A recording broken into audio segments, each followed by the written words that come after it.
పైన కూర్చొని కూడి వచ్చిన అందరికీ వందనాలు తెలియజేస్తున్నాను. ఈ శనివారం జరుగుతున్న బైబిల్ తరగతిని ప్రార్థన చేసి ప్రారంభించుకుందాం. ప్రార్థన. మమ్మల్ని ఎంతగానో ప్రేమిస్తున్న పరలోకమందున మా ప్రియ తండ్రి, మీ ఘనమైన మీ పరిశుద్ధమైన మహిమ కలిగిన నామానికి స్తుతులు స్తోత్రములు చెల్లిస్తున్నాం తండ్రి. మీ యొక్క సన్నిధిలో మేము ఈ విధంగా కూడుకొని నాయనా లేఖనాలను పరిశోధించడానికి మీరు ఏర్పాటు చేసిన ఈ సమయాన్ని బట్టి మీకు వందనాలు తండ్రి. ఈ సమయంలో వాక్యం నాయన నేర్చుకుంటుండగా మాట్లాడుతున్న నన్ను మరుగు చేసి మీరే మీ ఆత్మ ద్వారా మాట్లాడమని వేడుకుంటూ ఈ కార్యక్రమం మీ యొక్క నామ మహిమార్థమే జరిగేలాగిన సహాయం దయచేయమని ఈ చిన్న ప్రార్థన ప్రభువైన యేసుక్రీస్తు వారి పరిశుద్ధమైన నామంలో వినయంగా వేడుకుంటున్నాం తండ్రి. ఆమేన్.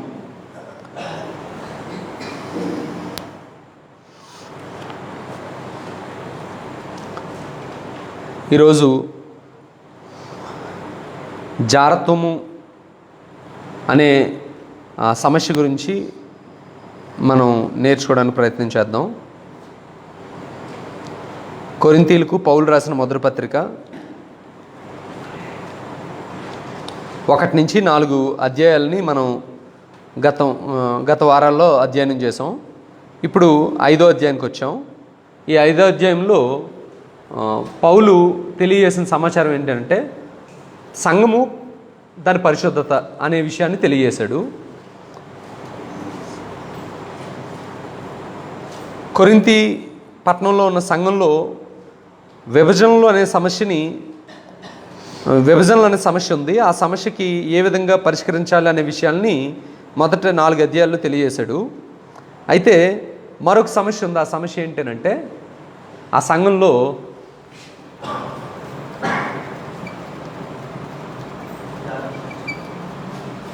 జారత్వం అనే సమస్య ఉందంట. జారత్వం అంటే మనందరికీ తెలుసు కదండి. ఇగో ఇక్కడ చెప్తున్నాడు, మీలో జారత్వం ఉన్నదని వదంతి కలదు,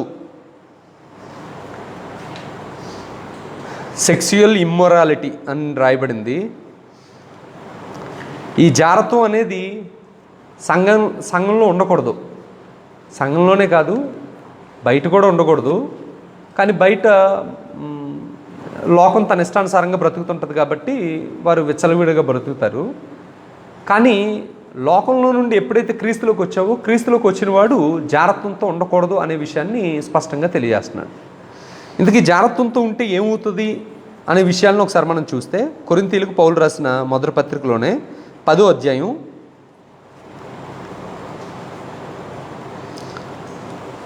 8వ వచనం నుంచి 8వ వచనం ఒకసారి చదివినట్లయితే, ఇశ్రాయేలీయుల్లో మరియు వారి వలె మనము వ్యభిచరింపక యుందుము, వారిలో కొందరు వ్యభిచరించినందున ఒక్క దినమున్నే 23,000 మంది కూలిరి.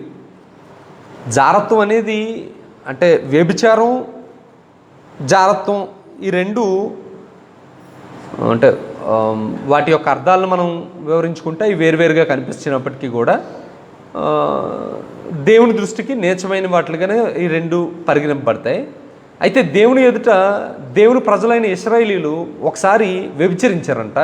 ఆ వ్యభిచార కారణాన్ని బట్టి దేవుడు ఒక్క దినంలోనే ఎంతమందిని నాశనం చేశాడు అని అంటే 23,000 మంది ఒక్క దినాన్నే నాశనం అయిపోయారంట. దేన్ని బట్టి అని అంటే వారు వ్యభిచారం చేసిన కారణాన్ని బట్టి. ఇప్పుడు దేవుని జనాంగమైన ఇశ్రాయేలీయుల్ని దేవుడు నడిపిస్తున్నప్పుడు వారిలో పాపం జరిగితేనే 23,000 మందిని ఒక్కసారి చంపేశాడు. ఇప్పుడు వారికన్నా ఎక్కువ స్థితిని కలిగిన క్రైస్తవులమైన మనం సంఘంలో ఉన్నప్పుడు, అంటే సంఘము దేవుని ఆలయం అయితే ఆ ఆలయంలో ఉన్న మనం జారత్వాన్ని కలిగి ఉంటే మరి ఎంత కఠినంగా ఆయన వ్యవహరిస్తాడు అనేది మనం ఆలోచించడానికి ఈ వచనాన్ని మనం చదువుకున్నాం. గమనించండి, సంఘంలో ఒక 2 భార్యాభర్తలు అబద్ధం ఆడినందుకు దేవుడు ఏం చేశాడు అని అంటే, అననీయ సప్పీరా అనే 2 భార్యాభర్తలు సంఘంలో అబద్ధం ఆడారు. అబద్ధం ఆడినప్పుడు ఒక్క దినంనే వాళ్ళు ఏమయ్యారు అని అంటే చనిపోయారు. ఇప్పుడు చనిపోవడంలో దాని ఉద్దేశం ఏంటనంటే, చనిపోయారని రాయడంలో పరిశుద్ధాత్మని యొక్క ఉద్దేశం ఏంటనంటే, దేవునికి ఇది నచ్చని కార్యం అని తెలియజేసే పద్ధతి ఒకటి చనిపోవడం. సంఘంలో తర్వాత అబద్ధమైన వాళ్ళు అందరూ చనిపోతున్నారా అని అంటే చనిపోవట్లే.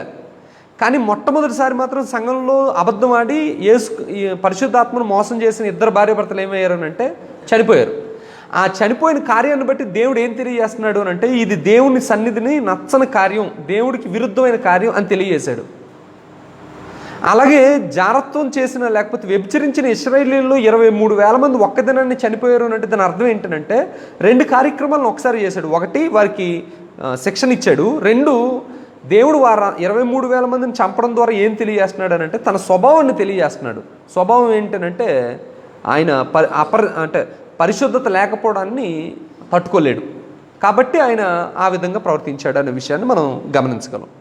అయితే ఇప్పుడు కొరింథీలో ఉన్న క్రీస్తు సంఘంలో జరిగిన విషయం ఏంటి అంటే ఇక్కడ ఒక భయంకరమైన విషయం జరిగింది. అదేంటనంటే మీలో ఒకడు తన తండ్రి భార్యను ఉంచుకున్నాడట, అట్టి జారత్వము అన్ని జనులైనా జరగదు. ఇప్పుడు సంఘంలోని ఒక పరిస్థితి ఉంది. సంఘమునందు పరిస్థితి ఏంట పరిస్థితి అంట, ఒకడు తన తండ్రి భార్యని తన ఆవిడతో కాపురం చేస్తున్నాడంట. అంటే అంటే ఇంతకుముందు బహుభార్యత్వం ఉండేది కదా, 1, 2, 3 అలాగా. ఇప్పుడు అంటే తన స్టెప్ మదర్ని తల్లిని ఉంచుకున్నాడు అనే అభియోగం ఒకరి మీద ఉంది. ఇప్పుడు ఆ విషయం ఎవరికి తెలిసిందంటే అపోస్తలుడైన పౌలుకు తెలిసిందంటాడు. ఇది ఆయన ఎంత అంటే చక్కగా వివరించాడు. ఎలా అంటే అన్ని జనుల్లోనైనా కూడా ఇది జరగదు కదా అని. అంటే లోకంలో ఇది విన్నా కూడా ఏమంటారు అని అంటే చిచ్చే ఏంటి ఇలాంటి పని చేసామని అంటారు కదా. అలాంటి పని అన్ని జనులు కూడా చేయడానికి సిగ్గుపడతారు, మీరు సంఘంలోనే జరిగించడం ఒకడు అని చెప్పి ఆ వదంతి ఎవరు కనబడిందనంటే అపోస్తలుడైన పౌలు విన్నాడు అంటాడు. అయితే ధర్మశాస్త్రం ఈ విషయంలో స్పష్టంగానే తెలియజేస్తుందండి. క్షమించండి, లేవికాండం 28వ అధ్యాయం దేవుడు ఈ విషయంలోనూ స్పష్టంగానే తెలియజేశాడండి. ఎలాగనంటే అంటే ముసలాయన అంటే ఒక తండ్రి ఉన్నాడు. ఒకసారి నాకాశ వినండి. ఓ తండ్రి ఉన్నాడు. ఆ తండ్రి భార్యకి బిడ్డలు జన్మించారు.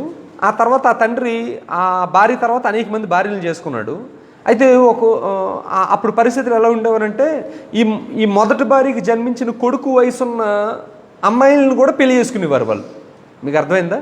ఈ తండ్రి ఏం చేసేవాడు తన కొడుకు వయసున్నంత పిల్లలను కూడా పెళ్లి చేసుకునేవాడు. అప్పుడు ఆ తండ్రి కొన్ని రోజులు పోయిన తర్వాత చనిపోయాడు. ఆ చనిపోయిన తర్వాత ఈవిడ్ని చేసుకోవడానికి ఎవడైనా ప్రయత్నం చేస్తాడేమో, అలాంటిది దేవుడికి నచ్చదు అనే విషయాన్ని ఆయన ముందుగానే ఎరిగి గ్రంథంలో తెలియజేశాడు. ఎలా తెలియజేశాడు అంటే లేవికాండం 18వ అధ్యాయం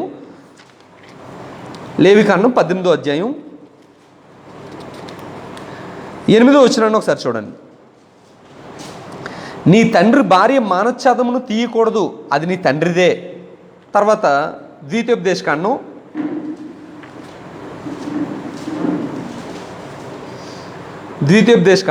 22వ అధ్యాయం 30వ వచనాన్ని ఒకసారి మనం చూద్దాం.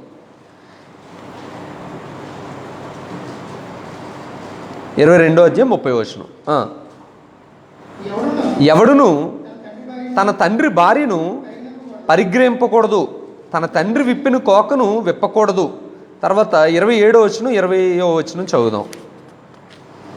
అక్కడ కూడా సేమ్ వచనమే రాయబడింది. ఏంటంటే తన తండ్రి భార్యతో శయనించువాడు తన తండ్రి కోకను విప్పినవాడు గనుక వాడు శాపగ్రస్తుడు అని చెప్పగా ప్రజలందరూ ఆమెన్ అనవలను. కాబట్టి దేవుడు ముందుగానే ఊహించి లేకపోతే భవిష్యత్ జ్ఞానాన్ని కలిగిన దేవుడు ఇలాంటి భయంకరమైన జనాలు ముందుకు వస్తారని తెలిసే ఆయన తన ధర్మశాస్త్రంలో అయితే క్లియర్గానే తెలియజేశాడు. కానీ అంటే అన్ని జనులు కొంతమంది దీనికి తెగించొచ్చేమో కానీ దేవుని ప్రజలైన మీరు తెగించకూడదు. ఈవెన్ అన్ని జనులు కూడా చేయడానికి భయంకరమైన కార్యాలని ఒకడు క్రీస్తు సంఘంలో జరిగించాడు అనే విషయాన్ని అపోస్తలుడైన పౌలు తెలుసుకున్న తర్వాత వెంటనే వారికి ఒక ఉత్తరాన్ని రాసి ఈ విషయం అన్ని జనుల్లో కూడా జరగదు కదా, ఎందుకు ఇలా మీరు చేశారు అని చెప్పి, ఎందుకు ఇలా ఆయన చేశాడు అని చెప్పి ఈ ఉత్తరం రాశాడు. అంటే దేవుని వాక్యాన్ని దేవుడైతే మాత్రం ఇలాంటి అపరిశుద్ధతని సహించడు అనే విషయాన్ని అనేకమైన సార్లు తను చేసిన కార్యాల ద్వారా తెలియజేశాడు. అయితే ఈరోజు దేవుని వాక్యానికి విలువనివ్వకుండా అనేక మంది ఇంతకన్నా భయంకరమైన కార్యాలను చేస్తున్నాడు. అంటే ఇప్పుడు ఉదాహరణకు అమెరికా లాంటి దేశాల్లో మగవాడినే పెళ్లి చేసుకుంటాడంట. పెళ్లి చేసుకుని వారిద్దరూ ఒకే సంఘంలో ఉంటారు. వారికి లీగలైజ్డ్గా, అంటే వారు గవర్నమెంట్ చేత కూడా వారిద్దరూ భార్యాభర్తలు అనలేం కదా, కానీ వివాహం జరిగిందని ఒక సర్టిఫికెట్ వాళ్ళకి జారీ చేసేటట్లుగా, అంటే వాళ్ళని ఏం అనకూడదు, వాళ్ళు భార్యాభర్తలు ఎలాంటి గౌరవిస్తారో వాళ్ళిద్దరికి కూడా అలాంటి గౌరవాన్ని ఇవ్వాలని గవర్నమెంటే అక్కడ తెలియజేసేటట్లుగా ఒక చట్టం చేసిందంట. అప్పుడు అలాంటి వారందరినీ కూడా దేవుడు ఏం చెప్తున్నాడండి, తన కార్యాల ద్వారా, తను చేసిన చర్యల ద్వారా దేవుడు పరిశుద్ధ గ్రంథంలో అనేకమైన సార్లు తెలియజేసింది ఏంటంటే అపరిశుద్ధతని దేవుడు స్వీకరించడు, దాన్ని అసహించుకుంటాడు అనే విషయాన్ని అనేకమైన సందర్భాల్లో దేవుడు తెలియజేశాడు. అయినప్పటికీ కూడా సంఘం ఒక్కొక్కసారి ఈ విషయాల్లో కొంచెం తప్పులు చేసేటట్లుగా నడుచుకుంటుంది. అంటే ఇప్పుడు ఇద్దరు మగవాళ్ళు పెళ్లి చేసుకుంటే సంఘం ఏం చేయాలి, వారిద్దరిని సంఘంలో ఉంచకూడదు. కానీ సంఘం కూడా ఒక్కొక్కసారి తప్పులు చేసే అవకాశం ఉంటుంది. అలాంటివి చేయకుండా ఉండడం కోసం అపోస్తలుడైన పౌలు కొరింథీయులకి ఈ పత్రికను రాస్తున్నప్పుడు ఆ పత్రిక చదువుకుంటే మనకు ఆ విషయాలు అర్థమవుతాయి. ఒకసారి ఇక్కడ చూడండి, 5వ అధ్యాయం 1వ వచనాన్ని మనం చూసినట్లయితే, మీలో జారత్వం ఉందని వదంతి కలదు, అట్టి జారత్వము అన్ని జనులైనా జరగదు, అట్లుండి మీరు ఉప్పొంగుచున్నారే కానీ మీరు ఎంత మాత్రమును దుఃఖపడి ఇలాంటి కార్యం చేసిన వాడిని మీలో నుండి మీలో నుండి వెలివేసిన వారు కారు. ఇప్పుడు ఇక్కడ జరుగుతున్నది ఏంటంటే, సంఘంలో ఉన్న పరిస్థితి మీకు వివరించాను కదా, అది బోర్డు మీద రాయట్లేదు. జారత్వం ఉంది ఆ సంఘంలో, ఒకడెవడో చేశాడు. ఇప్పుడు ఈ సంఘానికి ఉత్తరం రాస్తూ అపోస్తలుడైన పౌలు ఏమంటున్నాడనంటే, అయ్యా మీరు ఆ కార్యం చేసిన వాడి గురించి విన్న వెంటనే మీరేం చేయాలి, మొట్టమొదట దుఃఖపడి అలాంటి వాడిని మీలో నుంచి ఏం చేయాలి అంటే వెలివేసేయాలి. కానీ వీళ్ళు ఏం చేస్తున్నారనంట,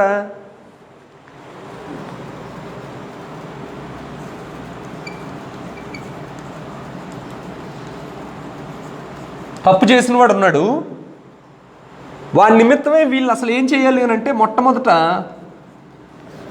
దుఃఖపడి వెలివేసేయాలి. కానీ సంఘం ఏం చేయట్లేదంట, దుఃఖపడట్లేదంట.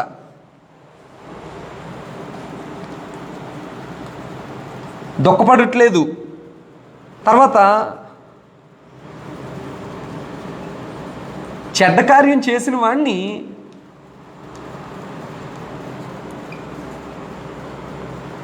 వెలివేసిన వారు కారు.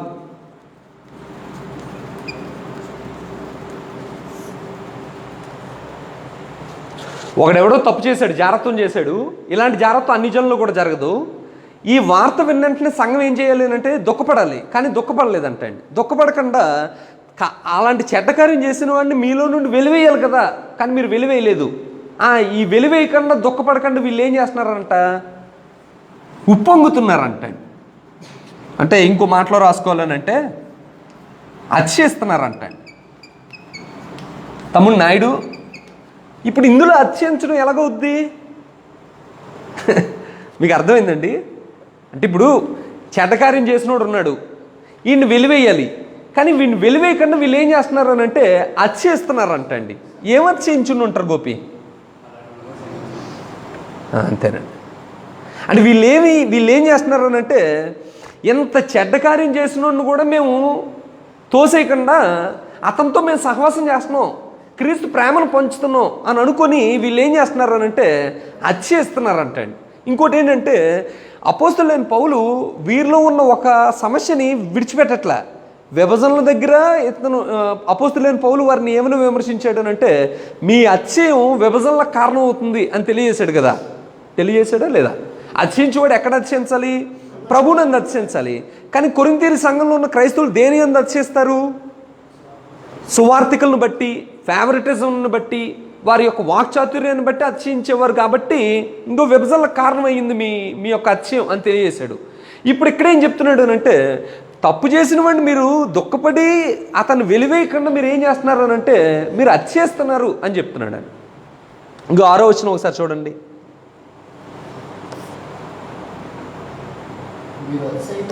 మీరు అతిశయపడుట మంచిది కాదు. ఏ విషయంలో? ఇదిగో ఈ విషయం. మీరు అతన్ని చేర్చుకొని మేమేదో గొప్ప పని చేసామని మీరు అనుకుంటున్నారు. కాదు, అలా చేయకూడదు. మీరు అతన్ని ఏం చేయాలి అంటే దుఃఖపడి అతన్ని మీరు వెలివేయాలి అని చెప్తున్నాడు. ఈ సంఘమునందు వెలివేయట అనే కార్యక్రమం ఉంటుందా? సంఘంలో వెలివేసే అనే కార్యక్రమం ఉంటుందా? ప్రేమించడం అనే కార్యక్రమం ఉంటుందా? రెండు ఉంటాయి. అంటే వెలివేసే కార్యక్రమం అపోస్తలుడైన పౌలు తీసేసుకోలేదు నిర్ణయం. యేసుక్రీస్తు వారు మొట్టమొదటి తెలియజేశారు. ఎలాగోనంటే ఒకసారి మనం చూద్దాం. మత్తయి రాసిన సువార్త 18వ అధ్యాయం. మత్తయి రాసిన సువార్త 18వ అధ్యాయం 15 నుంచి 17 వచనాలు చదివితే యేసుక్రీస్తు వారు ఈ భూమి మీద ఉన్నప్పుడు సంఘంలో ఏ విధమైన పరిపాలనా విధానం జరగాలనే విషయాలను తెలియజేశారు. అంటే సంఘంలో ఏముంటుందనంటే ఇక్కడ రాస్తున్నాను. సంఘంలో లేకపోతే ఇక్కడ రాద్దాం, వెలివేసిన కింద రాద్దాం. సంఘంలో ప్రేమ ఉంటుంది. తర్వాత ఏముంటుందనంటే క్రమశిక్షణ ఉంటుంది. యేసుక్రీస్తు వారు తెలియజేస్తున్నారు ఎక్కడనంటే మత్తయి రాసిన సువార్త 18వ అధ్యాయం 15 నుంచి 17 వచనాలు ఒకసారి చదువుదామండి.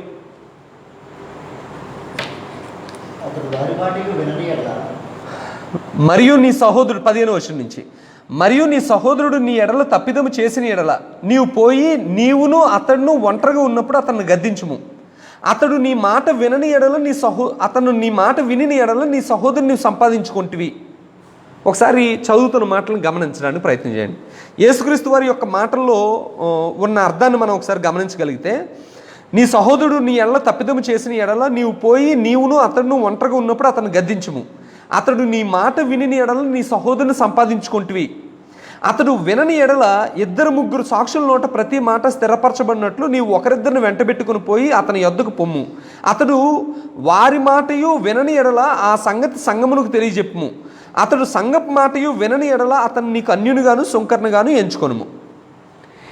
సంఘంలో ఉండాల్సిన క్రమశిక్షణ గురించి యేసుక్రీస్తు వారు తెలియజేస్తున్నప్పుడు చెప్పిన మాట ఏంటంటే, ఎవడైనా ఒకవేళ ఒక సహోదరుడు తప్పు చేస్తే ఆ తప్పు చేసిన సహోదరుడి దగ్గరకు ఒంటరిగా వెళ్ళి ముందు అతన్ని గద్దించాలి. గద్దించడంలో నీ యొక్క ఉద్దేశం ఏమై ఉండాలి? అతను సంపాదించుకునేటట్లుగా. అంటే ఆయన ఈ మాటలు విని మారుమనసు పొంది తన తప్పును విడిచిపెట్టి సంఘంలో మంచిగా బ్రతికేటట్లుగా సంపాదించుకోవాలనేది యేసుక్రీస్తు యొక్క ఉద్దేశం. ఒకవేళ వాడు వింటే సంపాదించుకుంటావు, లేకపోయింది అనుకోండి, అప్పుడేం చేయాలి అంటే 2-3 వెళ్ళాలంటాడు. అంటే 2-3 వెళ్ళి ప్రతి మాట స్థిరపరచబడేటట్లుగా అతనితో మాట్లాడాలంటాడు. యాక్చువల్గా సంఘం ఇంటికి వెళ్ళి ఆయన్ని గద్దిస్తే లేకపోతే అతనితో మాట్లాడితే ఆయన ప్రవర్తన మారిపోద్ది. ఇప్పుడు ఒక్కడ వెళ్ళినప్పుడైనా సంఘం వెళ్ళినప్పుడైనా వారి యొక్క ఉద్దేశం ఏమై ఉండాలి? ఆయన గద్దించేసే ఉద్దేశంతో వెళ్ళకూడదు, ఆయన సంపాదించుకునే ఉద్దేశంతో వెళ్ళాలి. ఇది యేసుక్రీస్తు యొక్క ఉద్దేశం. ఇప్పుడు ఈ యేసుక్రీస్తు వారు 3వ దశ కూడా తెలియజేశారు. 3వది ఏంటంటే, ఒకవేళ సంఘం చెప్పిన తర్వాత కూడా తన ప్రవర్తన మార్చుకోకపోతే, ఎవరు? ఆ తప్పు చేసిన వాడు మార్చుకోపోతే అప్పుడు మాత్రం ఏం చేయమన్నాడనంటే వేరు పెట్టాలంటే సంఘం నుంచి వెలివేసేయమని చెప్పాడు. వెలివేసేయడం అంటే ఏంటి? గోపి అన్యుడిగా ఎంచుకోమన్నాడు. అంటే అతనితో నీకేం సంబంధం లేదు అని. అయితే అపోస్తలుడైన పౌలు సేమ్ అదే విషయాన్ని తెలియజేస్తున్నాడు. ఏమని తెలియజేస్తున్నాడు అనంటే 3వ వచనం ఒకసారి చూడండి. నేను దేహం విషయమే దూరంగా ఉన్నాను, ఆత్మ విషయమే సమీపంగా ఉండి మీతో కూడా ఉండినట్టు కానీ ఇటు కార్యము ఎలాగూ చేసిన వారిని గురించి ఇదివరకే తీర్పు తీర్చి ఉన్నాను. ఏమనగా ప్రభు అయిన యేసు దినమందు వాని ఆత్మ రక్షింపబడినట్లుగా శరీరేచ్ఛలు నశించుటకే మన ప్రభు అయిన యేసుక్రీస్తు నామమున మీరును నా ఆత్మయు మన ప్రభు అయిన యేసుక్రీస్తు బలముతో కూడి వచ్చినప్పుడు అట్టి వాణ్ణి సాతానుకు అప్పగింపవలను. ముందు క్రమశిక్షణ చర్య గురించి తెలుసుకున్న తర్వాత మనం ఓవరాల్గా విషయాన్ని మనం మరలా ఒకసారి నేర్చుకోవడానికి ప్రయత్నం చేద్దాం. యేసుక్రీస్తు వారు చెప్పిన మాటలు మనం చూసాం కదా ఈ వచనాల్లో. ఇప్పుడు అపోస్తలుడైన పౌలు ఏమన్నాడనంటే, నేను మీతో కలిసి లేకపోయినా నేను దూరంగా ఉన్నప్పటికీ కూడా ఆత్మ విషయంలో మీకు దగ్గరగానే ఉన్నానని తలంచి అతని విషయంలో ఒక తీర్పు తీర్చేశాను అని చెప్పాడు. ఇప్పుడు యాక్చువల్గా 4వ అధ్యాయంలో ఏం చెప్పాడు? మీరు తీర్పు తీర్చకండి అని చెప్పాడు కదా. చెప్పాడా లేదా? చదవలేదా? 4వ అధ్యాయం 5వ వచనం ఒకసారి చూడండి. సమయము రాకమును పనగా ప్రభువు వచ్చే వరకు దేని గురించి తీర్పు తీర్చకుడి అని చెప్పాడు కదా. అప్పుడు మరి ఈ రూల్ని అతనే తెక్కరిస్తున్నాడా అన్నట్టుగా అనిపిస్తుంది కదా. కాదు, అది ఏంటనంటే సంఘం విషయంలో కొన్ని తీర్పులు తీర్చబడతాయి, కొన్ని విషయాల్లో మనం తీర్పు తీర్చకూడదు. అంటే అన్యాయపు తీర్పు తీర్చొద్దు అని యేసుక్రీస్తు వారు తెలియజేశారు. అలాగే మనం కొరింథీయులకు రాసిన పత్రిక మొదటి పత్రిక 6వ అధ్యాయం చూస్తే మీలో దేవదూతలకు తీర్పు తీర్చేవారు కదా, జీవన సంబంధమైన విషయాల్లో మరి ముఖ్యంగా తీర్పు తీర్చవచ్చు కదా అని అన్నాడు. కాబట్టి ఆ రెండింటి తేడా మనకు అర్థం అవ్వాలి. ఇప్పుడు అపోస్తులైన పౌలు ఏం చేస్తున్నాడు అని అంటే ఈ చెడ్డ కార్యం చేసిన వాడి పట్ల ఒక తీర్పు తీరుస్తున్నాడు. ఏం చేయమని చెప్తున్నాడు? ఆయనే చెప్తున్నాడు. ఏం చేయమని చెప్పాడనంటే, అయ్యా ప్రభు అయిన యేసు దినమందు వాని ఆత్మ రక్షింపబడినట్లు శరీరాచ్చలు నశించుటకై మన ప్రభు అయిన యేసుక్రీస్తు నామమును మీరును నా ఆత్మయు మన ప్రభు అయిన యేసుక్రీస్తు బలముతో కూడా వచ్చినప్పుడు అట్టి వారిని సాతానికి అప్పగింపాలి. అంటే ఇప్పుడు ఈ వెలివేసే కార్యక్రమం ద్వారా, ఈ వెలివేయడం అనే కార్యక్రమం అంటే మనకేం అర్థమైందనంటే సంఘంలోంచి బయటికి పంపించేయాలని. కానీ ఇప్పుడు ఈయనకి ఇస్తున్న పని ఏంటంటే, క్రమశిక్షణ కార్యం ఏంటనంటే సాతానికి అప్పగిస్తున్నాడు అంటాడు.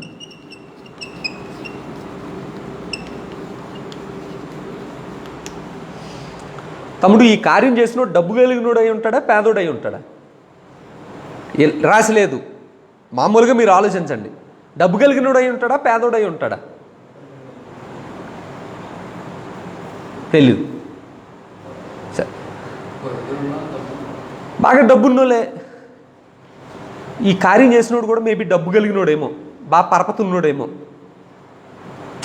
పరపతి లేకపోతే మన దేశంలోనైనా ఏమవుద్ది? వెంటనే ఎన్కౌంటర్ చేసిరా. ఒకవేళ బాగా డబ్బు కలిగినోడు అనుకోండి, అంత బేగా న్యాయం జరగదు. ఇప్పుడు ఇక్కడ కూడా కొంతమంది సంఘంలో పెద్దలు ఉన్నారు. ఈ పెద్దలు ఈయన్ని బయటకు పంపించేసే అంత జ్ఞానం కలిగి లేరా అని అంటే అందరూ జ్ఞానవంతులే. ఎందుకనంటే వారందరూ కృపవల్ కలిగి ఉన్నారు కదా. ఒకడు బుద్ధివాక్యం కలిగి ఉన్నాడు, ఒకడు జ్ఞానవాక్యం కలిగి ఉన్నాడు. ఇంతమంది కృపవరాలు కలిగినప్పుడు ఆ విషయం వాళ్ళకి తెలుసు. కానీ వాళ్ళు ఏం చేయలేకపోయారు అని అంటే మేబీ అతన్ని బయటికి పంపించలేకపోయారు, అంటే అంత నిర్ణయం తీసుకోలేకపోయారు. కానీ అపోస్తులైన పౌలు మాత్రం ఏం చెప్తున్నాడు అని అంటే, అయ్యా ఈయన్ని సాతానికి అప్పగిస్తున్నాను నేను అని చెప్పేశాడు. దేనికోసం? ఇందా చెప్పానే, యేసుక్రీస్తు వారు ఏం చెప్పారు అంటే, నీవు వెళ్ళి నీ సహోదరుడితో గద్దించినప్పుడు నీలో ఉండాల్సిన లక్షణం ఏంటి? నువ్వు అతన్ని సంపాదించుకోవాలి. అతన్ని రక్షించడం కోసం అతన్ని ఏం చేయాలి అంటే గద్దించాలి. ఇప్పుడు ఈయన ఏం చేస్తున్నాడు అని అంటే వెలివేయమని చెప్తున్నాడు, సాతానికి అప్పగించమని చెప్తున్నాడు. దేనికోసం అంట? ఇక ఇక్కడ చెప్తున్నాడు చూడండి, 4వ వచనం. ప్రభు అయిన యేసు దినమందు వాని ఆత్మ రక్షింపబడినట్లు. అంటే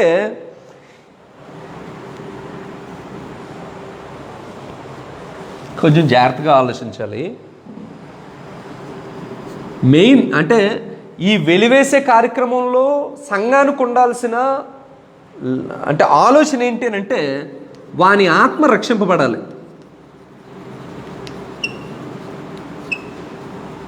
ఆడ ఎలా పోతే పోనీ అనేది కాదు. వాడి ఆత్మ రక్షింపబడడం కోసం అపోస్తలుడైన పౌలు ఏం చెప్తున్నాడు అంటే, అయ్యా మీరు వాని ఆత్మ రక్షింపబడినట్లు. ఏ దినం రోజున? యేసుక్రీస్తు దినమందు వాని ఆత్మ రక్షింపబడినట్లు, వాని శరీరేచ్ఛలు నశించినట్లు మీరు ఏం చేస్తారు అని అంటే, వాడిని వెలివేయండి, నేను అతన్ని సాతానికి అప్పగిస్తున్నాను అని చెప్పాడు. సాతానికి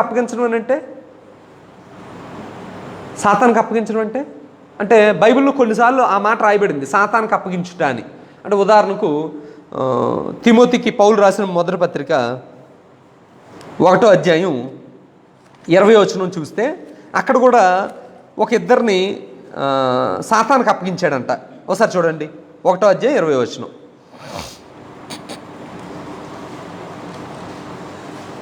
చదవండి ఎవరండి.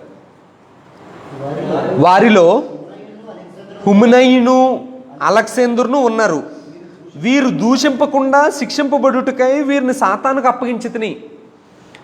ఇప్పుడు అపోస్తలుడైన పౌలు ఏం చేశాడు అని అంటే, ఎవరో ఇద్దరు ఉన్నారంట, హుమనయును అలెగ్జాందరు అని. ఈ ఇద్దరిని ఏం చేశాడు అని అంటే సాతానుకు అప్పగించేశాడంట. సాతాను ఏం చేస్తాడండి ఇంతకీ? పాపం చేశాడు. ఇప్పుడు వీళ్ళిద్దరూ పాపం చేశారు. వీళ్ళిద్దరు గురించి పక్కన పెట్టేసేయండి. ఈ కొరింథీ సంఘంలోనూ ఒక ఆయన ఏం చేశాడు అని అంటే, తన తండ్రి భార్యను ఉంచుకున్న అంత పాపం చేశాడు. ఇప్పుడు ఈ పాపం చేసిన వాడిని అపోస్తులైన పౌలు ఏమంటున్నాడు అంటే సాతానికి అప్పగించేస్తాను అంటున్నాడు. సాతాన్ ఏం చేస్తాడండి ఇంతకీ? ఆ సాతానికి ఏదో పని ఉంది. ఒకసారి చూద్దాం. అంటే కొరింథీయులకు పౌలు రాసిన 2వ పత్రిక ఒకసారి చూస్తే అక్కడ ఒక చిన్న మాట రాయబడింది. 7వ వచనం ఒకసారి చూద్దాం. నాకు కలిగిన ప్రత్యక్షతలు బహు విశేషముగా ఉన్నందున నేను అత్యధికముగా హెచ్చిపోకుండా నిమిత్తము నా శరీరంలో ఒక ముళ్ళు నేను అత్యధికముగా హెచ్చిపోకుండా నిమిత్తము నన్ను నలుగగొట్టుటకు సాతాను యొక్క దూతగా ఉంచబడెను. అంటే శరీరంలో ఏదో ఒక అనారోగ్యం ఉంది. ఈ అనారోగ్యాన్ని పౌలు ఏమని చెప్తున్నాడు అంటే సాతాను యొక్క దూతలాగా నాకు ఆ అనారోగ్యం ఉంది అని చెప్తున్నాడు. మేబీ ఈ 2 మాటలను బట్టి మనం ఏమనుకోవచ్చానంటే యోబు దగ్గరికి వెళ్ళాం అనుకోండి, ఒక వ్యక్తికి అనారోగ్యం రావాలన్నా కూడా ఎవరి పర్మిషన్ ఉండాలంట? సాతానే చేస్తాడు. ఇప్పుడు యోబుకి అనారోగ్యం కలిగించే కార్యక్రమం ఎవరు ప్లాన్ చేసుకున్నారు అన్నట్టు సాతానే చేసుకున్నాడు. కానీ ఎవరు అనుమతి ఉండాలి అని అంటే దేవుడి యొక్క రక్షణ, దేవుడి యొక్క కాపుదలు ఉన్నంత వరకు సాతాన్ ఏం చేయలేడు. ఎప్పుడైతే దేవుడు సాతానికి పర్మిషన్ ఇచ్చేస్తాడో అతను అనారోగ్యం కలుగు చేయగలుగుతాడు. ఇప్పుడు అపోస్తులైన పౌలు ఏమంటున్నాడు అంటే నేను అతను సాతానికి అప్పగించేస్తున్నాను అని అన్నాడు. అంటే మేబీ దేవుడి యొక్క రక్షణ ఇంకా అతనికి ఉండదు. ఇప్పుడు సాతాన్ ఏం చేస్తాడు అంటే అతని శరీరాచలు నశించేటట్లుగా కొన్ని రోజులు బాగా అనారోగ్యం పాలయ్యేటట్లుగా దేవుడు సాతానికి అప్పగించేశాడేమో, మనకు తెలీదు. కానీ అపోస్తులైన పౌలు ఏమంటున్నాడనంటే అయ్యా అతని ఆత్మ రక్షింపబడినట్లుగా ఎప్పుడు యేసుక్రీస్తు దినం ఒకటి ఉంటుంది కదా, ఆ దినం రోజున ఏది రక్షింపబడాలి అని అంటే ఆత్మ రక్షించబడాలి. ఈ రక్షించబడడానికి అతని శరీరాచలు నశించిపోవడానికి నేను అతన్ని ఏం చేస్తున్నాను అంటే సాతానికి అప్పగిస్తున్నాను అని చెప్పేసాడు. ఇప్పుడు ఈ సాతానికి అప్పగిస్తున్నాడు. ఈ క్రమశిక్షణ చర్య లేనట్లయితే ఏమవుతుంది అనే విషయాన్ని కూడా తెలియజేస్తున్నాడు. అంటే ఇప్పుడు వీళ్ళందరూ ఏం చేస్తున్నారు? ఈ కార్యం చేసినోడు వీళ్ళ మధ్యలో ఉన్నాడు. వీళ్ళేమో ఆ విషయంలో దుఃఖించట్లేదు, ఆ విషయంలో ఏ క్రమశిక్షణ చర్య తీసుకోవట్లేదు. ఏం చేస్తున్నారు అంటే మేము ఇతన్ని కూడా ప్రేమిస్తున్నాం, ఇతన్ని కూడా చేర్చుకున్నాం అని చెప్పి అతిశయిస్తున్నారంట. అప్పుడు మీరు అతిశయించుట మంచిది కాదు. మీరు అతిశయించి మీరు ఏ నిర్ణయం తీసుకోకపోతే ఒక ప్రమాదం జరుగుతుంది. ఆ ప్రమాదం గురించి చెప్తున్నాడండి. ఆ ప్రమాదం ఏంటంటే ఒక చిన్న ఉదాహరణ తెలియజేశాడు. ఏంటనంటే అతిశయిస్తున్నారు, మీరేమీ నిర్ణయం తీసుకోవట్లేదు, మీరేమీ అతనికి క్రమశిక్షణ చర్య ఏం తీసుకోవట్లేదు. ఇప్పుడు ఏమవుతుంది అంటే ఈయన చేసిన చెడ్డ తప్పు చేసినోడు ఉన్నాడు కదా, ఆ తప్పుని పౌలు ఏమంటున్నాడు అంటే పులిసిన పిండి అంటున్నాడని. అమ్మ ఇడ్లీ వేసేటప్పుడు పిండిని పులవ చేస్తారు కదా, పుల్ల పెడతారు కదా, ఆ పిండి అంటే ఇంకా మనకు బాగా అర్థం అవ్వాలంటే పాల్లోని పుల్లని మజ్జిగ వేస్తాం కదా. ఇప్పుడు ఈ పుల్లదనం ఈ పుల్లని మజ్జిగ ఏం చేస్తుంది అంటే పాలన్నింటినీ కూడా పెరుగ్గా మార్చేస్తుంది కదా. ఇప్పుడు ఈ పులిసిన పిండి ఏం చేస్తుంది అంటే ముద్దంతా పులిసిపోయేటట్టుగా చేస్తుంది కదా.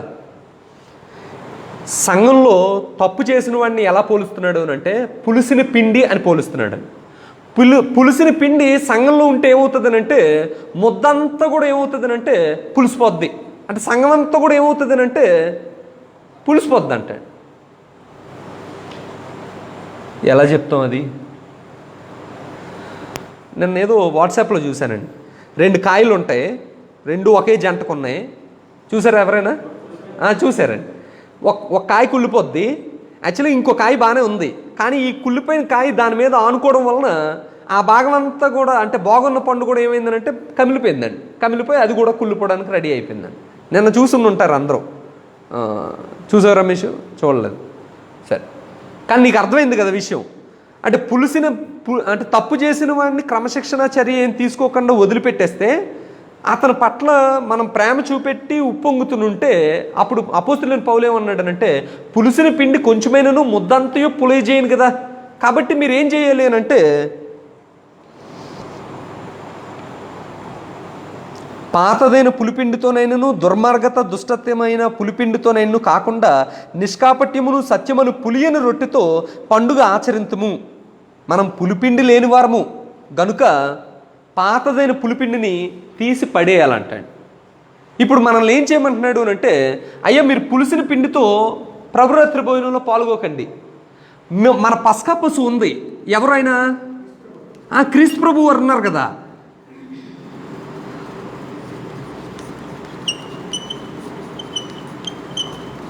దేవుడి యొక్క అద్భుతమైన జ్ఞానం ఒకసారి చూడండి. ఇశ్రాయేలీలు అందరూ ఉన్నారు. ఇశ్రాయేలీలు ఉన్నారు. ఈ ఇశ్రాయేలీలు అందరూ కూడా ఎక్కడున్నారు అని అంటే ఐగుప్తు దేశంలో ఉన్నారు.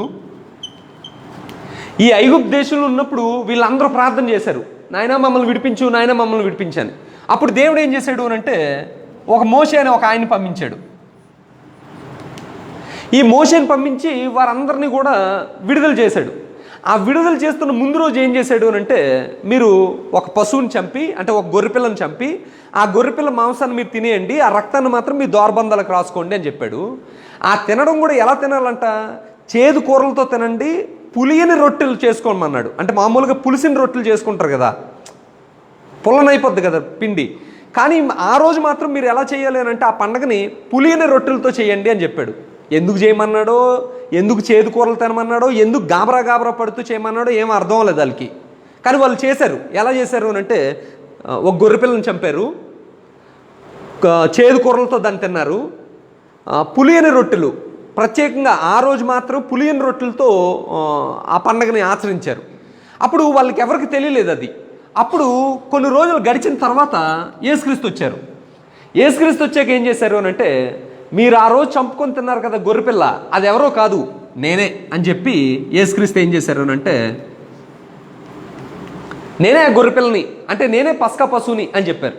చెప్పి ఇప్పుడు ఏమంటున్నారు అని అంటే, మీరు పులియని రొట్టెల పండుగ చేయండి. దేంతో చేస్తారు అని అంటే, ఇదిగో పస్కా పశువు అయిన ఆ యేసుక్రీస్తు వారు ఉన్నారు, ఇప్పుడు మీరు పులియని రొట్టెలను తెచ్చుకొని ఆ పండుగ చేయండి అని అంటున్నాడు. పులియని రొట్టెలు అంటే ఇప్పుడు కూడా మనం అంటే చూడండి, ఆదివారం రొట్టె చేస్తున్నప్పుడు ఆడవాళ్ళు అంటుంటారు ఏంటనంటే, ఆ ముద్ద అప్పటికప్పుడే తయారు చేయాలి, రాత్రి తయారు చేసి ఉంచకూడదు అని చెప్తారు కదా. దాని గురించే చెప్తున్నాడు యేసుక్రీస్తు వారు. అది కాదు చెప్తుంది, అది ఏంటేనంటే చెప్తున్నాడు, ఇదిగో ఈ తప్పు చేసిన వాడు ఉన్నాడు కదా, ఆ తప్పుని దేంతో పోలుస్తున్నాడు అంటే పులిసిపోయిన దాంతో పోలుస్తున్నాడు. ఇప్పుడు మనల్ని పండగ ఆచరించేటప్పుడు ఎలాంటి పులియని రొట్టెలతో చేయమంటున్నాడు అని అంటే, మీలో ఉన్న ఆ పులిసింది, అంటే ఆ కంపు కొట్టే ఆ చెడ్డ లక్షణాలు ఉన్నాయి కదా, దాన్ని తీసేసి యేసుక్రీస్తు అనే పస్కా పశువుతో మనం పండగ ఆచరించాలంట. అది తెలియజేసిన విషయం. ఒకవేళ అలా కాకుండా ఆ పులిసింది అలాగే ఉంచుకొని పండగలో పాల్గొన్నాం అనుకోండి, ఏమవుతుంది, ఆ పులిసిందేమో పాడైపోద్ది. పాడైపోవడంతో పాటు కొరింథీయులకు పౌలు రాసిన మొదటి పత్రిక 15వ అధ్యాయం 33వ వచనాన్ని ఒకసారి చూద్దాం. 15వ అధ్యాయం 33. అంటే ఒకవేళ ఈ చెడ్డ కార్యం చేసిన వాడిని సాతానికి అప్పగించకుండా, వెలివేయకుండా అలాగే విడిచిపెట్టేస్తే ఈ పులిసినది ఏం చేస్తుంది అనే విషయాన్ని తెలియజేస్తున్నాడు. చదవండి. మోసపోకుడి దుష్ట సాంగత్యము మంచి నడవడిని చెరుపును. అంటే ఒకవేళ ఎవడైనా మంచి సహోదరుడు ఉంటే ఈ తప్పు చేసిన సహోదరి కానీ సహోదరుడు కానీ సంఘంలో కొనసాగుతున్నట్లయితే ఈ మంచివాడు కూడా తన ప్రవర్తనను మానుకొని దుష్ట సాంగత్యం వైపు వెళ్ళిపోయేటట్లుగా అవకాశం ఉంది. కాబట్టి మీరు ఏం చేస్తారు అని అంటే, పులుసుని పిండిని తీసేయండి అని అంటున్నారు. సరే, మనం పర్సనల్గా ఉన్నాం కాబట్టి ఓ మాట మాట్లాడుకుందాం. ఇప్పుడు ఈరోజు సంఘంలో ఈ వెలివేసే కార్యక్రమాన్ని మనం చేయగలమా? ఆచరణయోగ్యమేనా? యాక్చువల్గా పరిశుద్ధాత్ముడు చేయమంటున్నాడు, మనం ధైర్యం సరిపోట్లే. ఎందుకనంటే ఒకవేళ అంటే ఆ వెలివేయడంలో కూడా ఆయన ఉద్దేశం ఏంటంటే అతను ఆత్మరక్షింపబడాలని. కానీ ఇప్పుడు పరిస్థితులు ఎలా ఉన్నాయనంటే, నువ్వు వెలివేస్తే నేను ఇంకో సంఘానికి వెళ్తాను అని అంటున్నాడు తప్ప మనసు మార్చుకునేటట్టుగా లేడు. మీకు అర్థమైందా? అర్థం లేదండి. భయంకరంగా ఉంది పరిస్థితి. కానీ పరిశుద్ధాత్ముడు మాత్రం తన సంఘం ఏ విధంగా ఉండాలనే విషయాన్ని మాత్రం ఖచ్చితంగా తెలియజేస్తున్నాడు. ఎలా తెలియజేస్తున్నాడు అని అంటే, పరలోకంలో ఒక దేవుడు ఉన్నాడు, ఆయన పరిశుద్ధంగా ఉన్నాడు. ఆయన గ్రంథంలో ప్రతిసారి తెలియజేస్తున్న మాట ఏమిటి అంటే, ఆదికాండం 6వ అధ్యాయంలో జలప్రలయం రప్పించింది ఏదో ఒక కథ కోసం అని అనుకుంటున్నారా? కథ కోసం కాదు. ఆయన దాన్ని తట్టుకోలేని స్వభావం కలిగినోడు. ఏది తట్టుకోలేకపోయాడు? అదిగో అప్పుడు ఆ జనాలు తమ మనసుకు నచ్చినట్లుగా ప్రవర్తించిన ఆ ప్రవర్తనని తండ్రి దేవుడు తట్టుకోలేడు. దాన్ని తెలియజేయడం కోసం ఏం చేశాడు అని అంటే, భూజలాలను విప్పాడు, ఆకాశపు వాకిన్లు విప్పి జలప్రలయం వచ్చేటట్టుగా చేశాడు. మనందరం ఏమనుకుంటామనంటే, అప్పుడు నోవా కుటుంబాన్ని రక్షించడం కోసం ఈ కార్యక్రమం అంతా చేశాడని. కాదు, నోవాహు కుటుంబం కన్నా ముందు ఆయన ఆయన హృదయంలో నొచ్చుకున్నాడు కదా. ఎందుకు నొచ్చుకున్నాడు అనేది మనం గమనిస్తే ఏం కనిపిస్తుంది అంటే, అప్పుడు ప్రజలు వారి మనసుకు నచ్చినట్లుగా ప్రవర్తించిన అపరిశుద్ధమైన జీవితం తండ్రి అయిన దేవుడికి నచ్చిన విషయం కాదు. అందుకోసం ఏం చేశాడు అని అంటే వారందరిని నాశనం చేశాడు. అంటే గ్రంథంలో 23,000 మంది చనిపోయినా, జలప్రలయంలో నశించిపోయినా, ఇంకా మీరు ఎక్కడ చూసినా దేవుడు ఏం తెలియజేస్తున్నాడు అని అంటే ఆయన యొక్క స్వభావాన్ని తెలియజేస్తున్నాడు. ఆ స్వభావం ఏంటంటే ఇదిగో ఇది పరిశుద్ధంగా ఉండాలి, ఆయన సంఘాన్ని కోరుకుంటున్నాడు. అయితే ఈరోజు ఈ పత్రికను చదువుకుంటున్న మనకిస్తున్న కాషన్ ఏంటనంటే, లేకపోతే హెచ్చరిక ఏంటనంటే, ఒకవేళ పులిసింది ఏదైనా ఉంటే దాన్ని తీసి బయట పెట్టండి అని చెప్తున్నాడు. అర్థమైందండి? ఒకవేళ వ్యక్తిగతంగా మీరే అనుకోండి, ఈరోజు ఈ వాక్యం విన్న తర్వాత మీరేం తెలుసుకోవాలండి? పులిసింది ఒకటి నాలో ఉంది, ఇది తీసుకునే నేను ప్రభురాత్రి భోజనంలో చేయి పెట్టాలి తప్ప దీనితో నేను ప్రభురాత్రి భోజనం ఆచరించకూడదు అనే విషయాన్ని మనం తెలుసుకోవాలి. సరే, మరొక చివరి విషయాన్ని నేను చెప్పి ముగిస్తాను.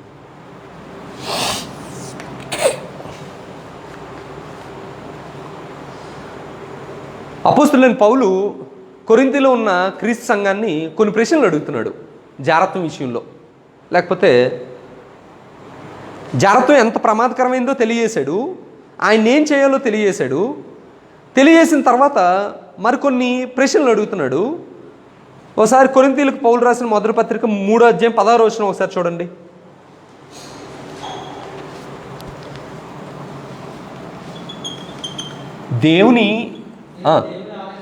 మీరు దేవుని ఆలయమై ఉన్నారు. క్షమించండి, నేను తప్పు రాశాను.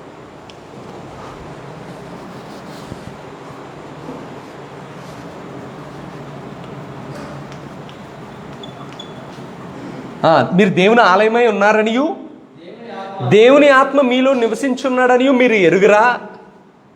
ఉన్నాడని ఎరుగరా? ప్రశ్న. ఇప్పుడు 6వ అధ్యాయం 15వ వచనం ఒకసారి చదువుదాం.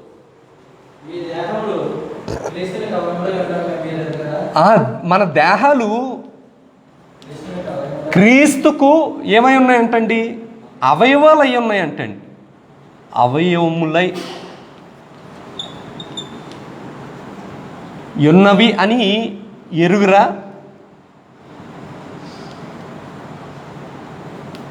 ఎరుగురా. మళ్ళీ క్వశ్చన్ మార్కు. తర్వాత అండి చదవండి. మీ దేహములు క్రీస్తుకు అవయవములై ఉన్నాయని మీరు ఎరుగురా? క్రీస్తు యొక్క అవయవములను తీసుకొని వేశ్య యొక్క అవయములుగా చేయుదునా అంటే ఇంకో ప్రశ్న వేస్తున్నాడని. ఏంటంటే ఇది కొంచెం భయంకరంగానే ఉంది. క్రీస్తు అవయవాలు ఉన్నాయి కదా, అవయవాలు తీసుకొని వేశ్య అవయవాలుగా చేస్తానా, చేయుదునా? మళ్ళీ క్వశ్చన్ మార్క్ అండి.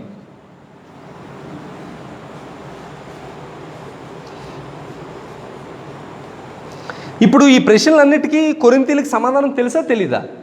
మొదటిదానికి వాళ్ళకి సమాధానం తెలుసు. ఏంటి? మీరు దేవుని ఆలయమై ఉన్నారని మీరు ఎరగరా? దేవుని ఆత్మ మీలో నివసించున్నాడని ఎరగరా? ఎరగలేదండి. వాళ్ళు ఎరగరు. వాళ్ళకి తెలుసు మన దేహమే దేవుని ఆలయం అనే విషయం వాళ్ళకి తెలుసు. మన దేహంలో దేవుని ఆత్మ నివసిస్తున్నాడని వాళ్ళకి తెలుసు. ఇప్పుడు వాళ్ళ ఆన్సర్ ఏంటండి? ఎస్, మాకు తెలుసు అని చెప్పారండి. తర్వాత మళ్ళీ ఇంకో ప్రశ్న వేస్తున్నాడు. ఏంటనంటే, మీ దేహాలు క్రీస్తుకి అవయవాలై ఉన్నారని మీరు ఎరుగరా? క్రీస్తుకి భూమి మీద ఇప్పుడు అవయవం ఏంటండి? మనమే. మన దేహాలే క్రీస్తుకి అవయవం. ఇప్పుడు యేసుక్రీస్తు 33.5 సంవత్సరాలు ఈ భూమి మీద బతికాడు కదా. పరలోకం నుంచి వచ్చిన ఆయన ఒక శరీరాన్ని ధరించుకోవడం కోసం మరీ గర్భంలో ప్రవేశించి అక్కడ జన్మించాడు. అప్పుడు ఆయనకి ఏమొచ్చింది? భూమి మీద ఒక శరీరం వచ్చింది. ఆ శరీరంతో ఎన్ని సంవత్సరాలు పనిచేశాడు అని అంటే 33.5 సంవత్సరాలు పనిచేశాడు. ఇప్పుడు పరలోక రాజ్యానికి వెళ్ళిపోయిన తర్వాత ఇప్పుడు కూడా మరలా యేసుక్రీస్తు శరీరం భూమి మీద పనిచేస్తుంది. దేని ద్వారా? మన ద్వారా. మన దేహాలే ఆయన అవయవాలు, లేకపోతే సంఘమే ఆయన శరీరము. ఆ శరీరంలో మనం ఏమై ఉన్నాం అంటే అవయవాలమే ఉన్నాం. ఇప్పుడు ఏమని అడుగుతున్నాడు అంటే, మీ దేహాలు క్రీస్తుకి అవయవాలని మీరు ఎరగరా అంటే, అప్పారావు గారు మీరు ఏంటండి క్రీస్తుకి ఒక అవయవం, నేనెవరనండి? నేను ఒక అవయవం. ఇప్పుడు మీరు యేసుక్రీస్తుకి అవయవాలు ఉన్నారని మీరు ఎరగరా? కొరింథీయుల యొక్క ఆన్సర్ ఏంటండి? ఎస్, మాకు తెలుసు. అయితే ఇప్పుడు ఒక ప్రశ్న వేస్తున్నాడండి, ఏంటనంటే క్రీస్తు అవయవాలు తీసుకొని వేశ్య అవయవాలుగా చేస్తారా అని.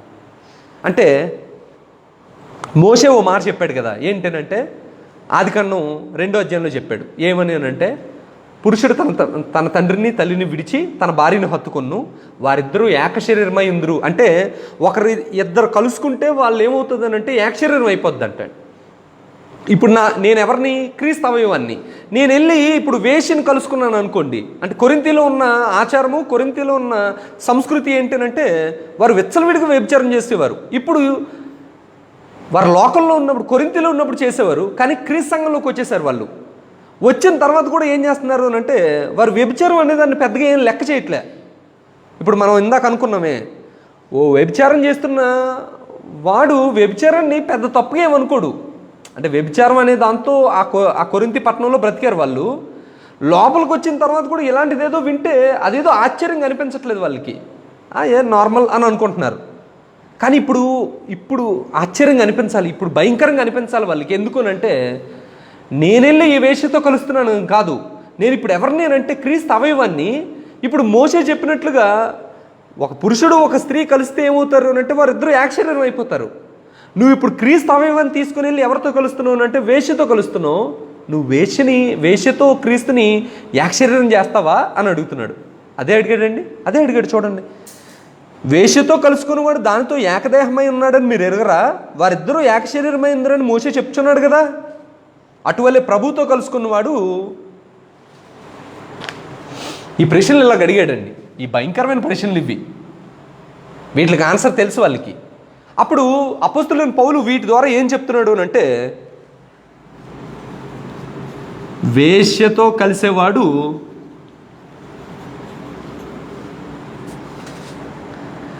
దానితో ఏకదేహం అవుతాడు.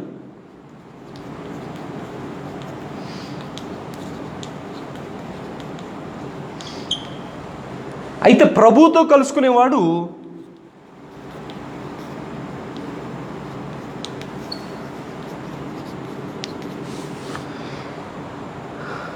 ఆయనతో ఏకాత్మ అవుతాడు.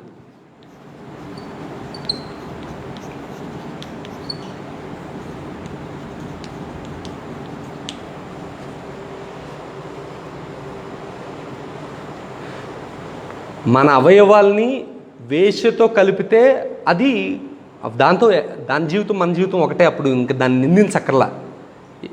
యేసుక్రీస్తు దగ్గరికి వేశ్యను తీసుకుని వచ్చి రాళ్ళతో కొట్టబోయారు కదా.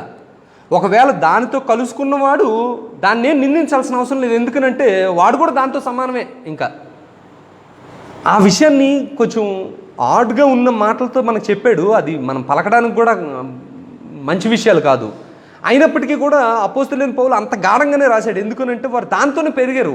వాళ్ళకి అలా చెప్పకపోతే వాళ్ళు ఏం చేస్తున్నారు అనే విషయం వాళ్ళకి తెలీదు.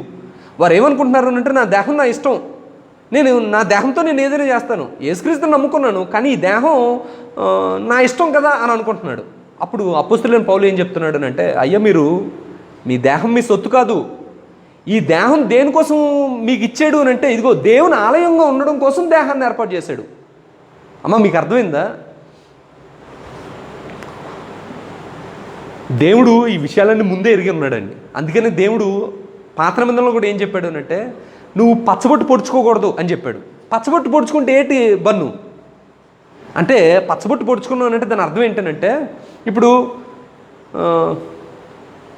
మన ఇళ్ళల్లో ఎవరి దగ్గర కెమెరాలు ఉండవు కదా, ఉంటాయా? పెద్ద అంత రేట్ పెట్టి కొనం మనం.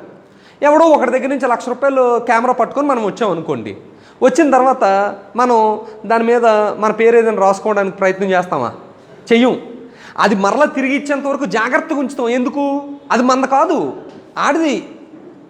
ఆయనకి ఇచ్చేయాలి కదా. ఇప్పుడు దేవుడు ఏమంటున్నాడు అంటే నీ శరీరం నీది కాదు. చదువు ఒకసారి 6వ అధ్యాయం 20 వచనం ఒకసారి చదువు, లేకపోతే 19, 20 వచనాలు. బన్ను నువ్వు చదువు. 6వ అధ్యాయం 19, 20 వచనాలు. మీ దేహము దేవుని వలన మీకు అనుగ్రహింపబడి మీలో ఉన్న పరిశుద్ధాత్మక ఆలయమై ఉన్నదని మీరు ఎరుగరా? మీరు మీ సొత్తు కారు, విలువ పెట్టి కొనబడిన వారు గనుక మీ దేహంతో దేవుని మహింపరచండి. అంటే ఈ దేహం, ఈ శరీరం మనకి దేవుడు అనుగ్రహిస్తే వచ్చింది తప్ప మన కోసం మనం ఇవ్వలే. ఇప్పుడు మన అమ్మ నాన్న మనం పుట్టినప్పుడు ఏమనుకుంటారనంటే మగపిల్లడు పుడితే మా ఇంటి పేరు నుంచో పెడతాడని అంటారు కదా, అంటారా అనరా? మీ అమ్మాయిలకు నువ్వు పుట్టడం వారి ఉద్దేశం ఏంటంటే నీ ఇంటి పేరు కోసం నువ్వు పుట్టావని అనుకుంటారు. నువ్వు కూడా ఏమనుకుంటావో నాకు తెలీదు. కానీ దేవుడి యొక్క ఉద్దేశం మాత్రం ఏంటంటే ఆయన ఆత్మకి భూమి మీద దేవాలయంగా ఉంటామని నిన్ను పుట్టించాడు, నీకు ఆ శరీరాన్ని ఇచ్చాడు. కొంతమందికి 6 వేళ్ళు వస్తాయి కదా, కొంతమందికి అసలు కంటి చూపు లేకుండా పుడతారు కదా, కొంతమందికి మాట లేకుండా పుడతారు కదా. ఎలా పుట్టినా ఏం చేసినా వాడు దేవుని మహిమార్థమై దేవుని ఆలయంగా ఉండడం కోసం దేవుడు అనుగ్రహించిన శరీరం అది. మీకు అర్థమైందా? అర్థం లేదా? అప్పుడు దాని మీద పచ్చబొట్టు పొడుచుకోవడానికి నీకు ఏ అధికారం ఉంది? లేదు కదా. నువ్వేదో వేషం ఒకటి వేసుకోవడానికి నీకేం అధికారం ఉంది? లేదు కదా. నాయుడు మంచి గడ్డ ఉంది కదా, ఇప్పుడు ఇలా గీత ఎట్టడానికి నీకు అధికారం ఉందా?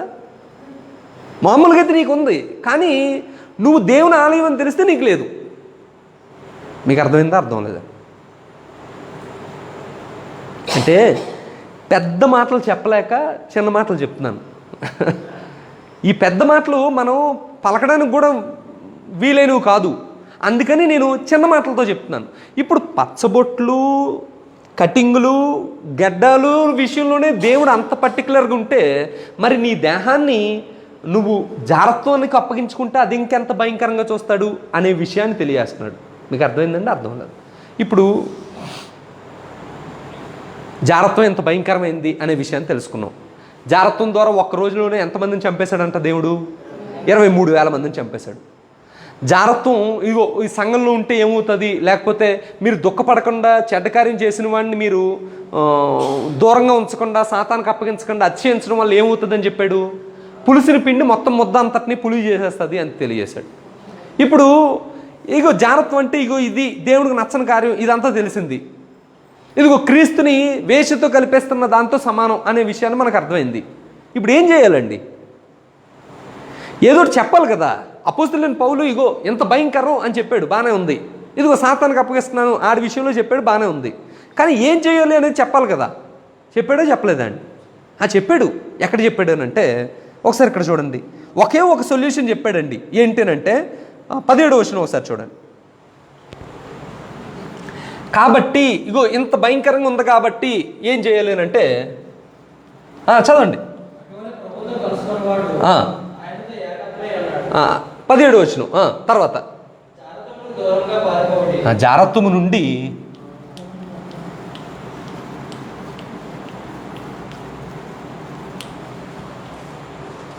అపోస్తలుడైన పౌలు కొరింథీలో ఉన్న సంఘం అంతటికి తెలియజేస్తున్న ఒక విషయం ఏంటంటే ఇదిగో జారత్వం ఎంత భయంకరమైంది, జారత్వం వల్ల దేవుడు ఇగో ఎంతమందిని చంపేశాడు, కాబట్టి ఆయనకు నచ్చని విషయం అది అని తెలియజేశాడు. ఇదిగో ఒకవేళ మీరు అతన్ని తరివేయకుండా, అతన్ని వెలివేయకుండా, అతన్ని ఉంచుకుంటే, లేకపోతే అతన్ని కొనసాగనిస్తే పులిసిన పిండి ఏమవుతుంది అని అంటే ముద్దంతా కూడా పాడు చేసేస్తుంది. పులిసిన పిండితో మనం ప్రభురాత్రి భోజనంలో చేయి పెట్టకూడదు అని తెలియజేశాడు. తర్వాత మీరు జారత్వంలో ఉంటే మీరు ఏం చేస్తున్నారు అని అంటే మీ దేహాన్ని క్రీస్తుకి అవయవం అనే విషయాన్ని మర్చిపోతున్నారు. మీరు దేవుని ఆలయం అనే విషయాన్ని మర్చిపోతున్నారు. మీరు క్రీస్తు యొక్క అవయవాలను వేష అవయవాలుగా చేసేస్తున్నారు అని చెప్పాడు. అయ్యి బాబే నిజమా? జారత్వం అంటే ఎంత భయంకరమైందా? ఏం చేయాలి ఇప్పుడు మేము? అప్పుడు అపోస్తలుడైన పౌలు చెప్తున్నాడు ఏంటంటే జారత్వానికి దూరంగా పారిపోండి. ఇంకంతే. అంటే అంతకుమించిన సొల్యూషన్ లేదు. యాక్చువల్గా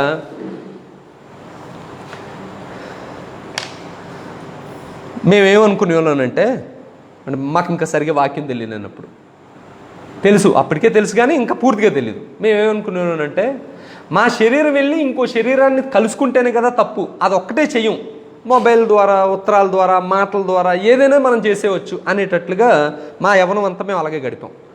అప్పుడు క్రొత్త నిబంధన పూర్తిగా రాయబడినట్ట నాకైతే రాయబడలే. అందుకని నేను నా ఇష్టమైనట్టు ప్రవర్తించాను. అప్పుడు కొంత వయసు వచ్చాక, కొన్ని దెబ్బలు పడ్డాక అప్పుడు అర్థమైంది ఏంటంటే యేసుక్రీస్తు కోరుకున్నది ఇది కాదు. ఇప్పుడు లోకమంతా చీకటై ఉన్నప్పుడు మనం ఎలాగే ఉండాలని కోరుకున్నాడు అంటే వెలుగై ఉండాలని కోరుకున్నాడు కదా. వెలుగై ఉండాలని కోరుకున్నవాడు ఇది చెప్పట్లేదు. ఏం చెప్తున్నాడు అని అంటే ఇదిగో పారిపోవడం గురించి చెప్తున్నాడు. అంటే నేనేమనుకున్నానంటే తాచుపాం పక్కనే ఉండి దాన్ని ముట్టుకొని దాని చేత కరిపించుకోకుండా ఎలాగోలాగా ఉంటే సరిపోద్దని అనుకునేవాడిని. ఇప్పుడు మీరు కూడా అలాగే అనుకుంటున్నారు కదా? అనుకుంటున్నారా, అనుకోవట్లేదా? అర్థంలే, అసలు వినలేదు. సరే, వినలేదు. ఏమనుకుంటున్నారు అని అంటే, అక్కడ ఒకటి ఉంది, దాన్ని తినకూడదు, దాన్ని ముట్టుకోవచ్చు, దాన్ని రాసుకోవచ్చు, దాన్ని మన జేబులో కూడా పెట్టుకోవచ్చు, కానీ దాన్ని మనం తినకూడదు. ఈ ఆలోచనతో నేను బ్రతికేవాడిని. మీరని నేను చెప్పట్లా. యవనంలో నేను ఉన్నప్పుడు నేను ఏమనుకున్నానంటే, తాచుపాము ఉంది, దాన్ని కరవకుండా మనం ఎలాగోలాగా కంట్రోల్ చేసుకోవాలి, దాన్ని ముట్టుకోవచ్చు, దాని దగ్గరికి వెళ్ళొచ్చు, దాన్ని ఏమైనా చేయొచ్చు, కానీ దాన్ని మాత్రం కరిసేటట్లుగా మనం ఉండకూడదు అని అనుకునేవాడిని. అది ఏ రూల్ అండి? పాత నిబంధన రూల్. అది పాత నిబంధనలో ఉన్న 10 ఆజ్ఞల్లో ఉన్న ఆజ్ఞ ఏంటంటే మీరు వ్యభిచరింపకూడదు. నేను పాత నిబంధన క్రైస్తవుడిగా బ్రతికి ఉన్నప్పుడు అందుకని ఏం చేసి ఉన్నానంటే, మెసేజ్ చేసేవాడిని, లేకపోతే ఉత్తరం రాసుకునేవాడిని, మాట్లాడుకునేవాడిని, ఫోన్లు చేసుకునేవాడిని, కానీ వ్యభిచారం మాత్రం చేయొద్దు అని చెప్పేవాడిని. అంతే. అదే పరిశుద్ధం అని అనుకునేవాడిని, కానీ అది కాదు పరిశుద్ధత. క్రొత్త నిబంధన గ్రంథంలో చెప్తున్న పరిశుద్ధత ఎలాంటి పరిశుద్ధత అని అంటే, మీరు జారత్వం దగ్గర ఉన్నారు, తాచుపాము దగ్గరికి వెళ్ళి మీరు కరవకుండా మీరు దాన్ని ఆపలేరు, అది కరుస్తుంది. దాన్ని మీరు తోక పట్టుకొని మామూలుగా ఆడేసి ఎలాగోలో చేసేద్దాం అనడానికి మీరు, ఇప్పుడు నేషనల్ జియోగ్రఫీలో చూస్తాం కదా, ఆడుతుంటాడు, అలాగ అవ్వదు. పాపం అంటే జారత్వం అనే పాపం మీరు పట్టుకోకుండా ఉండాలి అని అంటే ఒకే ఒక మార్గం. ఏంటి సోమేశం? నువ్వు ఇప్పుడు యవనంలో ఉన్నావు కదా, నీకే చెప్తున్నాడు అపోస్తలుడైన పౌలు. ఏం చెప్తున్నాడు? పారిపో అంటే అక్కడ ఉండకూడదు అంటాడు. పారిపోవడమే బెస్ట్ ఉదాహరణ ఎవరు అని అంటే యోసేపు. యోసేపు ఏం చేశాడు అని అంటే, మీరు ఆదికాండం 39వ అధ్యాయం చదవండి. 39 37వ అధ్యాయం చదవండి. 37వ అధ్యాయంలో, క్షమించండి, 37 39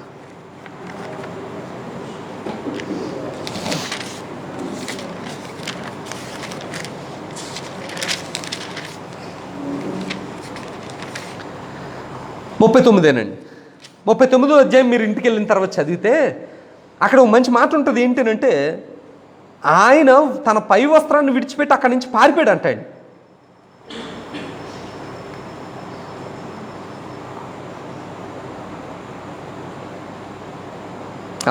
పన్నెండవ వచనం చూడండి ఒకసారి. అప్పుడు అతని వస్త్రం పట్టుకుని తనతో శయనింపమని అడిగినప్పుడు అతడు తన వస్త్రమును ఆమె చేతిలో విడిచిపెట్టి తప్పించుకొని బయటకు పారిపోయిను. అక్కడేదో తనతో ఉండి మాట్లాడుతూ మెల్లగా ఒప్పిద్దాం అని అనుకునేది అవ్వదు, ప్రత్యేకంగా యవనస్తులకి. అంటే ఎందుకు ఇంత ప్రత్యేకంగా చెప్పాల్సి వస్తుందనంటే, ఇప్పుడు నేను మీకు వాక్యం చెప్తున్న యవనస్తుని ఉన్నప్పుడు నా ఆలోచన విధానం వేరుగా ఉండేది. ఆ ఆలోచన విధానాన్ని అంతటిని ఒక మాటలో చెప్పాలి అని అంటే, పాత నిబంధన క్రైస్తవుడు పాపం చేయడు, కానీ పాపంతోనే బ్రతుకుతాడు. అలా కుదరదంటాడు. మరి ఎలాగుండాలి అని అంటే, జారత్వానికి దూరంగా పారిపో అని అంటున్నాడు. అంటే ఒకవేళ జారత్వం చేసే నెంబర్ నీ ఫోన్లో ఉంటే డిలీట్ చేసేయి. నువ్వు ఒకవేళ కాంటాక్ట్లో ఉంటే కాంటాక్ట్ డిలీట్ చేసేయి. నువ్వు ఒకవేళ దగ్గరగా దానికి బ్రతుకుతున్నట్టే దూరంగా పారిపో. అలా ఉంటేనే అవుతుంది అంటాడు. ఒకవేళ లేకపోతే ఏమవుతుంది అని అంటే, ఇదిగో దీని ప్రమాదం బారిన పడతావు. ఇప్పుడు పడినప్పుడు ఏమవుతుంది అని అంటే, ఇదిగో క్రీస్తు యొక్క అవయవాల్ని వేశ్య యొక్క అవయవాలుగా చేసేటట్లుగా తయారవుతానంటాడు. దేవుడు ఈ విషయంలో నన్ను క్షమించాడు. అంటే ఇలా ఎన్నిసార్లు క్రీస్తు యొక్క అవయవాలను తీసుకుని వెళ్ళి జారత్వం దగ్గరికి తీసుకుని వెళ్ళిపోతున్నాను, అది మనం గమనించాలండి.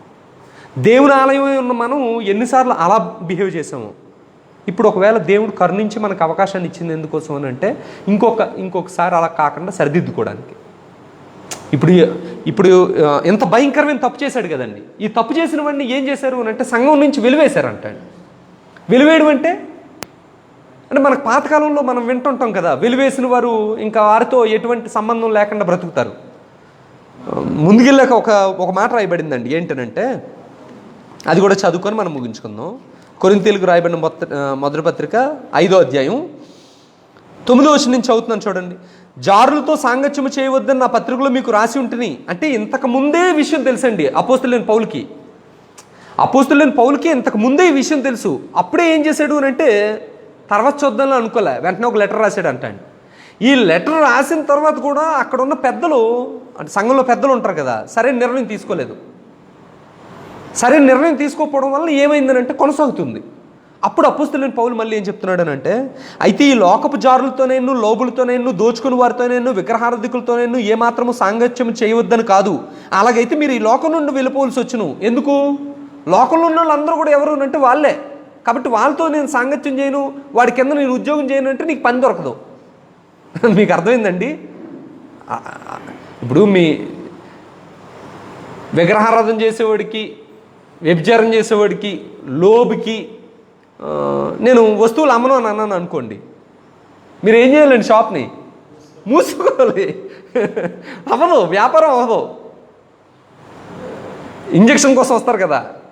విగ్రహారాధన చేసేవాడికి, లోబికి, వ్యభిచారం చేసేవాడికి నేను మందులు అమ్మనన్నాను అనుకోండి, ఏమవుద్దండి? మీ వ్యాపారం అవ్వదు. కాబట్టి ఈ లోకంలో ఉన్న వాళ్ళు వారి గురించి చెప్పట్లేదు అంటండి. ఒక మంచి మాట రాశాడండి, ఏంటనంటే వెలుపల వారి గురించి తీర్పు తీర్చట నాకేలా. 12వ వచనం, వెలుపల వారికి దేవుడే తీర్పు తీర్చును, మీరు లోపల వారు. అంటే ఈ అపోస్తలుడైన పౌలు చెప్తుంది ఎవరి కోసం అంటే లోపల వాళ్ళ గురించి చెప్తున్నాడు అంటే, సంఘంలో వాళ్ళ గురించి, సంఘం బయట వారి గురించి. ఇప్పుడు ఇగో ఇది పరిస్థితి జోసెఫ్ అని అంటే, అని అగో ఆడు ఉన్నాడు కదండి, ఆడు బయటోడు ఆడు అలా చేస్తున్నాడు అన్నాం అనుకో, అప్పుడు అపోస్తలుడైన పౌలు ఏమంటున్నాడు అంటే, బయటోడితో నాకేలా, ఆడికి దేవుడు తీర్పు తీర్చుకుంటాడు, నేను బయట వాళ్ళ గురించి మాట్లాడలే, లోపల వాళ్ళ గురించి మాట్లాడుతున్నాను అని చెప్తున్నాడు. అని చెప్తే ఆయన ఏమంటున్నాడు అంటే 11వ వచనం, ఇప్పుడైతే ఇది ఒకసారి జాగ్రత్త వినండి, సహోదరుడు అనబడిన వాడు ఎవడైనా జారుడు కానీ, లోబి కానీ, విగ్రహారాధికుడు కానీ, తిట్టుబోతు కానీ, తాగుబోతు కానీ, దోచుకునేవాడు కానీ అయ్యున్న ఎడల అట్టి వానితో సాంగత్యం చేయకూడదు, భోజనం చేయకూడదు అని మీకు రాయిచున్నాను. పరిశుద్ధ గ్రంథం మనం అనుకున్నట్టుగా లేదండి. అది చాలా అంటే రెండొంచులుగా కడ్డం అన్నాం కదా. మనం ఎప్పుడు కోడెంటుకులాగే చూస్తున్నాం, అంటే అది ఎప్పుడు చక్కగా మెత్తగా ఉంటుంది కదా, అలా చూస్తున్నాం. కానీ పరిశుద్ధ గ్రంథం మాత్రం ఎలా ఉందంటే నిజంగానే రెండొంచులుగా ఖడ్గంలాగా ఉంది. అది నిజంగా వాడితే మనం భయంకరంగా కోసుకునేటట్టు ఉంది. అక్కడ ఏం చెప్తున్నాడు అంటే, సంఘంలో ఎవడైనా లోబి కానీ, విగ్రహారాధికుడు కానీ, జారత్వం చేసేవాడు కానీ, తిట్టుబోతు కానీ, తాగుబోతు కానీ, దోచుకునేవాడు కానీ అయ్యి ఉన్న అట్టి వాడితో సాంగత్యం చేయకూడదు, భుజింపకూడదు అని మీకు రాయిచున్నాను అని చెప్తున్నాడు. అని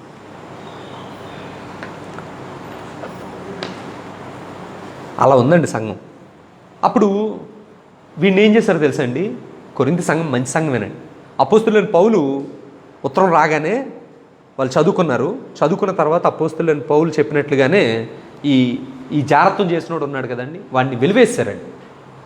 ఈ అపోస్తలుడైన పౌలు ఏం చేశాడు, సాతానికి అప్పగించేశాడు కదా. మేబీ ఏమైందో నాకు తెలీదు, శరీరానికి ఏమైనా రోగం వచ్చిందేమో. ఈ రోగం రావడం, సహోదరులు అన్న వాళ్ళు భోజనం చేయకపోవడం, పలకరించకపోవడం, ప్రభురాత్రి భోజనం నుంచి అతను దూరంగా పెట్టడం చేసేటప్పటికి అతనికి ఏమైందనంటే మార్మన్స్ వచ్చిందండి. ఏంటి అలాంటి వాడిని కూడా మళ్ళీ దేవుడు క్షమిస్తాడా? ఎస్, క్షమించాడండి. మీరు తర్వాత 2 కొరింథీ పత్రిక చదవండి. చదివిన తర్వాత అక్కడ ఏమని ఉంటుందనంటే, సాతాను మనల్ని మోసపరచుకున్నట్లు నేను అతను క్షమించి ఉన్నాను, మీరు కూడా అతను చేర్చుకోండి అన్నాడు. అంటే సాతాను ఏమంటాడనంటే, అలాంటి వాడిని మళ్ళీ పలకరిస్తావు నువ్వు, వెలివేసావు కదా, ఇంకా ఆడితో మాట్లాడద్దు అంటాడని. అంటే మొట్టమొదటి ఏమంటాడనంటే, ఆడినైనా కూడా నువ్వు క్రీస్తు ప్రేమ చూపించాలి కదా అని రెండోసారి ఉండాల్సిన సూత్రాన్ని మొదటిసారి చెప్తాడండి. చెప్పినప్పుడు ఈ కొరింథీ వాళ్ళందరూ ఏం చేశారు అంటే చేర్చుకున్నారండి. చేర్చుకొని ఇంత జాగ్రత్తం చేసినా పర్లేదు, క్రీస్తు ప్రేమ మీకు చూపిస్తాం అని చెప్పి అతన్ని ప్రేమిస్తే వీళ్ళు ఏమవుతున్నారు అని అంటే అది చేస్తున్నారండి. అది తప్పుడు సూత్రం. అప్పుడు ఏం చేయాలి? వెలివేయాలి, సాతానికి అప్పగించాలి. అప్పుడు సాతానికి అప్పగించిన తర్వాత ఏ ఉద్దేశంతో అప్పగించో, అతను మార్మల్స్ పొందాలని కదా ప్రార్థన చేస్తున్నారు పెద్దలందరూ. ఆయన రోగం పొంది ఉన్నాడు, ఒంటరిగా ఫీల్ అవుతున్నాడు, తప్పు చేశానని బాధపడుతున్నాడు, ఇప్పుడు కరెక్ట్ చేసుకున్నాడు, మంచి అని మార్మన్స్ పొందాడు, జాగ్రత్తని విడిచిపెట్టాడు, దేవుడి దగ్గర క్షమాపణ అడిగాడు. ఇప్పుడు సాతాను మళ్ళీ ఏం చెప్తున్నాడు అంటే, అలాంటి తప్పు చేసినాడు మళ్ళీ నీ సంఘంలో చేర్చుకుంటావా? ఆ సంఘంలో చేర్చుకుంటే నీ సంఘం పరువు ఏమవుతుందో తెలుసా అని చెప్పి మరలా వీళ్ళు వేరే సూత్రాన్ని ఉపయోగించేటట్లుగా చేస్తున్నాడు. అప్పుడు మరలా పౌలు ఏం చెప్పాడనంటే, సాతాను మనల్ని మోసపరుచుకున్నట్లు. ఎవరైనా ఒకసారి చదవండి 2 కొరింథీ పత్రిక 2వ అధ్యాయం 5వ వచనం ఒకసారి చూడండి. ఎవడైనను దుఃఖము కలుగు చేసి ఉండిన ఎడల నాకు మాత్రము కాదు, కొంత మట్టుకు మీ అందరికీ దుఃఖము కలుగు చేసి ఉన్నాడు. ఎవరైనా, ఇదిగో ఈ జారత్వం చేసినోడు ఉన్నాడు కదా, తండ్రి బారి నుంచుకున్నాడు కదా, అతని గురించి మాట్లాడుతున్నాడు. నేను విశేష భారము వాని మీద మోపక ఈ మాట చెప్తున్నాను, అట్టి వానికి మీలో ఎక్కువ మంది వలన కలిగిన ఈ శిక్షయే చాలును. నిజంగా ఒక వ్యక్తిని మారు మనసు పొందడం కోసం దూరం ఉంచామనుకోండి, ఇప్పుడు మనందరం వాడుతున్నాం కదా క్వారంటైన్ అని. క్వారంటైన్ అంటే జబ్బు చేసింది కదా, జబ్బు చేసినోడు ఏం చేస్తామనంటే మనం ఎవ్వరం తాకకుండా ఒక గదిలో అతను విశ్రాంతి పొందేటట్లుగాను చికిత్స పొందేటట్లుగాను విడిగా ఉంచుతాం కదా. ఆ విడిగా ఉంచడాన్ని క్వారంటైన్ అంటారు. ఇప్పుడు ఈ క్వారంటైన్ చేయాలంటండి ఒక సభ్యుడిని చేసి వాడిని అలాగ ఉంచితే వాడు ఏమవుతాడు అంటే వాడు చికిత్స పొందుతాడండి. వాడు మరలా దారికి వస్తాడంటండి. అప్పుడు దారికి వచ్చిన తర్వాత ఏం చెప్తున్నాడు అంటే ఎక్కువ మంది వలన కలిగిన ఈ శిక్షయే చాలును, 15 రోజులు సరిపోద్ది క్వారంటైన్, అంతకన్నా ఎక్కువ ఉండద్దు అని చెప్తున్నాడని చెప్పి, గనుక మీరు ఇక వాడిని శిక్షింపక క్షమించి ఆదరించడం మంచిది, లేని ఎళ్ళ వాడు అత్యధికమైన దుఃఖంలో మునిగిపోను. కావున వాని ఎళ్ళ మీ ప్రేమను స్థిరపరచవాలని మిమ్మల్ని బతిమాలు కొంచున్నాను. 11వ వచనం, నేనేమైనా క్షమించి ఉంటే సాతాను మనల్ని మోసపరచకుండానట్లు మీ నిమిత్తము క్రీస్తు సముఖమునందు క్షమించి ఉన్నాను. సాతాను తంత్రములను మనం ఎరుగుని వారం కాము. మీరు లెక్కలు చేస్తారు కదా, లెక్కలు చేసేటప్పుడు సూత్రాలు ఉంటాయి కదా, ఈ సూత్రం ఈ లెక్కకు పనిచేస్తుంది, ఈ సూత్రం ఈ లెక్కకు పనిచేస్తుంది అని టీచర్ చెప్తుంది కదా. మీరు ఈ సూత్రానికి బదులు ఇంకో సూత్రం వాడారనుకో లెక్క తప్పు వస్తుంది కదా. ఇప్పుడు సాతాను చేసే పని ఏంటంటే ఇక్కడ వాడాల్సిన సూత్రాన్నేమో ఇంకో దగ్గర చెప్తాడు, ఇంకో దగ్గర వాడాల్సిన సూత్రాన్నేమో ఇక్కడ చెప్తాడు అనమాట. మీరు ఇంటికి వెళ్ళిన తర్వాత ఆ మాట ఇంకోసారి చదువుకోండి. సాతాను తంత్రములు మన ఎరగని వారం కాము, కాబట్టి అతన్ని ఏం చేశారు అని అంటే వెలివేశారు. అతను మారుమనసు పొందిన తర్వాత ఏం చేశారు అని అంటే రెట్టింపు ప్రేమతో అతన్ని మరలా స్వీకరించి అతను క్రీస్తు ప్రేమను అంటే ఏంటో తెలిసేటట్లుగా తెలియజేశారు. ఇప్పుడు ఎలా ఉంటాడండి ఆ క్రైస్తవుడు? అద్భుతంగా బ్రతుకుతాడండి, క్రీస్తు యొక్క అవయవంగా. ఇంకా మళ్ళీ జాగ్రత్తం జోలికి పోడు. ఇప్పటి వరకు మీ అందరికి అర్థమైంది అనుకుంటున్నాను. అందరికి వందనాలు చెల్లిస్తూ ముగిస్తున్నాను. ప్రార్థన చేసుకుందాం. పరలోకమందున మా ప్రియ తండ్రి, నాయన మీ ఘనమైన మీ పరిశుద్ధమైన మహిమ కలిగిన నామానికి స్తుతులు స్తోత్రములు చెల్లిస్తున్నాను తండ్రి. నాయన ఈరోజు జారత్వానికి దూరంగా పారిపోండి అనే ఆ వాక్య భాగాన్ని మేము అందరం ధ్యానించాం తండ్రి. నాయన ఈ వాక్యం నాయన అందరూ హృదయాల్లో ఫలించేలాగా సహాయాన్ని దయచేయండి. నాయన మరి ముఖ్యంగా యవనస్తులు ఉన్నారు తండ్రి, యవనస్తులందరూ కూడా చక్కగా ఈ వాక్యాన్ని అర్థం చేసుకోవడానికి, ఈ వాక్యాన్ని వారు నాయన ధ్యానించి వారు జారత్వానికి దూరంగా పారిపోయినట్లుగా సహాయాన్ని దయచేయండి. నాయన ఎంతోమంది యవనస్తులు నాయన ఈ జారత్వం అనే దాంతో నాయన కాముకత్వంతో నాయన ఇమ్మొరాలిటీతో వారు ఎంతగానో నాయన క్రీస్తుని కలిగి ఉండి కూడా వారు క్రీస్తు లేకుండానే బ్రతికారు తండ్రి. నాయన క్షమించండి, నాయన సహాయాన్ని దయచేయండి. వారందరూ కూడా మారుమనసు పొందేలాగిన నాయన చక్కగా క్రీస్తు యొక్క అవయవంగా ఈ భూమి మీద బ్రతికేలాగిన సహాయాన్ని దయచేయండి. నాయన మేము దేవుని ఆలయమై ఉన్నామనే విషయాన్ని మేము గుర్తిరిగి అలాగే బ్రతికేలాగిన మాకు సహాయాన్ని దయచేయమని వేడుకుంటున్నాము. నాయన క్రీస్తుని దూరపరిచేది ఏదైనప్పటికీ కూడా దాన్ని మేము విడిచిపెట్టే వారిగా ఉండేలాగిన సహాయాన్ని దయచేయమని వేడుకుంటున్నాను తండ్రి. సంఘంలో మంచి ప్రవర్తన కలిగి నాయన సంఘము దాని పరిశుద్ధత దాని క్రమశిక్షణని నాయన కలిగి ఉండేవారుగా మమ్మల్ని అందరినీ దీవించమని వేడుకుంటూ ఈ వాక్యాన్ని విన్న వారందరినీ కూడా దీవించి ఆశీర్వదించమని ఈ చిన్న ప్రార్థన మా ప్రభువును మా ప్రియరక్షకుడైన యేసుక్రీస్తు వారి పరిశుద్ధమైన నామంలో మిక్కిలి వినయపూర్వకంగా అడిగి వేడుకుంటున్నాం తండ్రి. ఆమేన్. అందరికీ వందనాలు.